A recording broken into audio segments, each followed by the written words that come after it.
Bonjour à tous, nous allons conclure le Tanya d'aujourd'hui, le 29 Tevet 5781. Alors nous commençons le Pérec 18. C'est très important parce qu'en vérité, avec le Pérec 17, on a fini une première phase du Tanya, qui était le chemin long, et là on va commencer le chemin court. On va expliquer pourquoi ça veut dire ça. En tout cas, jusqu'à maintenant, nous avons parlé que grâce à la réflexion, un homme est capable de réveiller tout au moins un amour intellectuel qui va avoir une certaine influence également sur le cœur et les sentiments et qui va donc avoir une influence sur le juif, d'avoir un comportement quotidien adéquat à la volonté de Dieu, dans les mitzvot positives, dans ne pas transgresser les mitzvot négatives, et comme nous avons dit, étudier la Torah à chaque seconde que ça lui est possible. Maintenant, là, l'Admor Aken, il veut expliquer. Dans le Tanya, on dit qu'il est basé sur un verset, qu'il est proche pour chaque juif, mais très proche d'arriver à une situation où il va dominer pensée, parole, action, qui va penser que les choses que Hachem permet, pareil pour la parole, pareil pour l'action. Et on a dit que le Bilvafra, c'est pas seulement penser, mais également qu'il est proche pour chaque juif de développer un amour pour Dieu, ne serait-ce qu'un amour intellectuel, comme nous avons parlé pendant 2 jours. Mais là, il ne dit pas seulement que c'est proche, il dit c'est très proche, méode. Et là, la Marocaine, il veut comprendre pourquoi. Méditer sur la divinité, c'est pas accessible à tout le monde. En tous les cas, ça prend du temps, il faut étudier, il faut comprendre. Donc c'est pas aussi proche qu'on peut l'affirmer. Donc le Marocaine, il veut légitimer ce mot-là. Et là, il dit une chose extraordinaire. Il faut savoir que même un juif, qui n'est pas capable de s'approfondir dans la connaissance de Dieu. Et donc, a fortiori, il n'est pas capable de méditer. Il aura beaucoup de difficultés, grâce à sa réflexion, à développer un amour pour Dieu. Alors, un amour qui va dévoiler dans le cœur, un amour qui va être le top du top, c'est sûr qu'il n'en est pas capable, mais même il ne serait peut-être pas capable de dévoiler un amour intellectuel qui va avoir une petite influence sur le cœur, comme on a parlé hier et avant-hier. Alors comment il va faire ce juif-là? Il ne peut pas être Benoni, donc la Torah ne parle pas de lui. Alors là, il te dit non, non, non, non. Il faut savoir une chose, que un juif, quoi qu'il arrive, il a en lui un amour caché pour Dieu. Et c'est un amour qu'on a reçu en héritage de Avraham Avinu. Pour comprendre comment cet amour-là, il est capable de se réveiller, même chez un juif qui n'a pas de connaissance et qui n'est pas capable de réfléchir sur la divinité, alors l'amour à Ken pose plusieurs questions. La première question qu'il pose, c'est d'où vient cet amour? Ça veut dire quoi?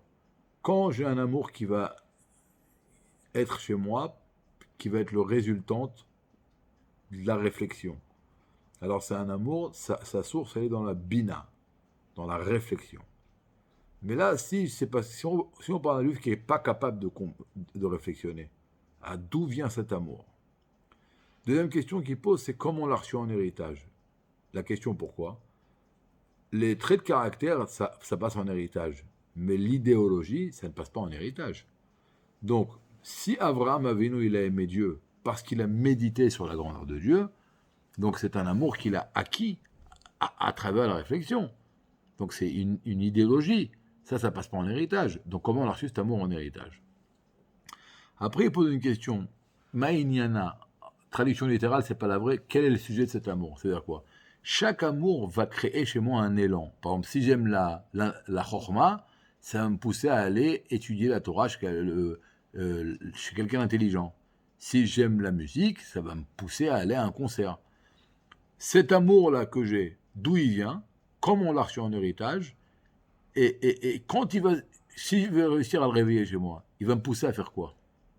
Et quatrième question, comment dans cet amour, il y a également englobé en lui la crainte? Parce que ça ne suffit pas à l'amour, il faut également la crainte.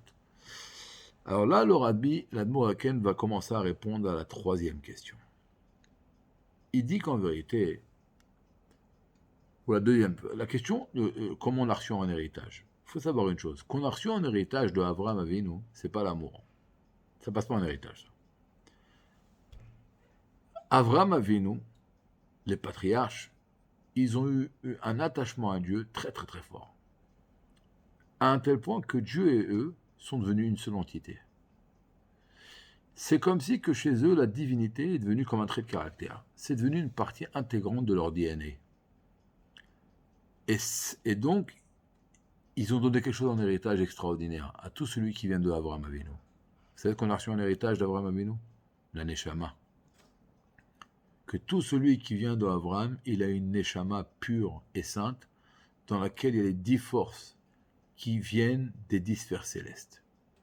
Et plus que cela, la Neshama dans laquelle brille l'essence de Dieu. Parce que dans une Neshama, il y a 4 mondes. Le monde le plus bas, c'est le monde de Asiya, le monde de l'action. Et le monde le plus haut, c'est le monde de Hatzilut. La sphère la plus basse dans le monde de Malchut, de Asiya, de l'action, c'est la Malchut, la royauté. Mais donc le plus bas qu'on peut être, c'est une Neshama qui vient du monde de Asiya, de l'action, et le niveau le plus bas de la Malchut, de la royauté. Mais comme c'est un monde qui est réparé, et chaque niveau est englobé de chaque niveau, dans la Malchut de Asiya brille la Chokhma de la Asiya, dans laquelle brille, on va résumer ça rapide, la Malchut, la royauté du monde de Hatzilut, et dans la royauté du monde de Hatzilut brille l'intelligence, la Chokhma de Hatzilut, et dans la Chokhma de Hatzilut, là-bas réside l'infini, le Oren Sof Baruch Hu, Dieu dans son infini. Ça veut dire que quoi? Que qui que tu sois, si tu es un juif, tu es né juif, tu as une Neshama.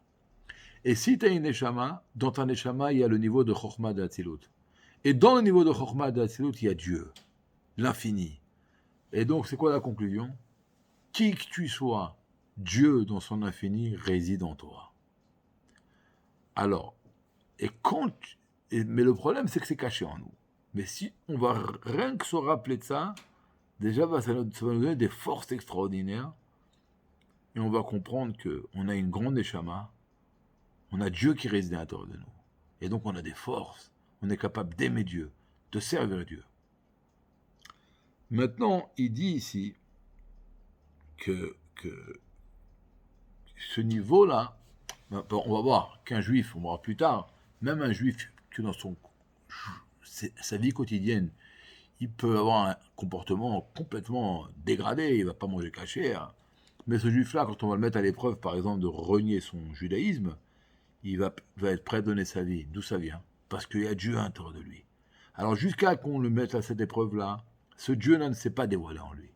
Mais quand on appuie sur ce bouton-là, tout d'un coup, le chorma de son âme, dans lequel réside Oren Sof, va exploser. Il dit non, non, non.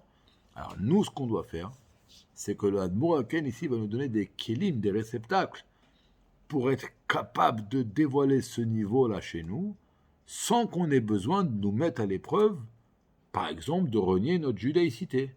Non, parce qu'on peut développer, on peut dévoiler ce niveau qui est à l'intérieur de nous, qui va avoir une influence sur notre vie quotidienne.